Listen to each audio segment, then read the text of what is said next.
អូនចង់យ៉ាងម៉េចប្រមូលមកបានហើយ ខ្លាំងដែរណា បងសម្រាប់ចិត្តរួចហើយ សម្រាប់ចិត្តមុនដល់បងសម្រាប់ចិត្តមានសុខតាខ្ញុំអត់ រឿងអីត្រូវសួរ អូតើខ្ញុំជាអី បងជាមេគ្រួសារបងមានសិទ្ធិសម្រេចគ្រប់រឿង មិនព្រមដាច់ខាត់គឺខ្ញុំមិនព្រម មិនព្រមជារឿងអូនឯង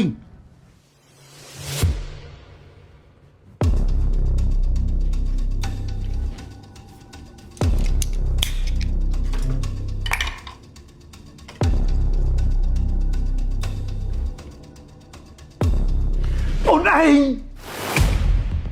បងនឹងទៅយកមន់នឹងឆាក្តៅឲ្យបាន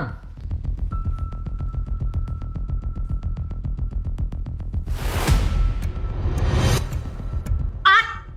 ខ្ញុំតែគ្រូមកស្ងោជ្រក់បើបងឯងយកទៅឆាក្តៅមានរឿងមួយខ្ញុំហី តែមិត្តភក្តិបងគេមកលេងបងក៏ឆាក្តៅទុកឲ្យវាក្លែម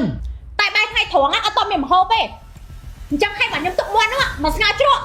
បើសិនជាបងឯងចង់ឆាក្តៅ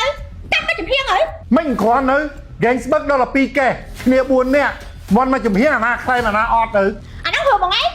អូននិយាយអញ្ចឹងមានយល់មុខដល់បងអត់ឆ្លើយមក សែកបានមែន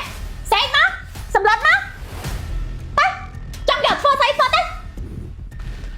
ចាំមើលតាឆ្អិនអូនកុំលូកឲ្យសោះណា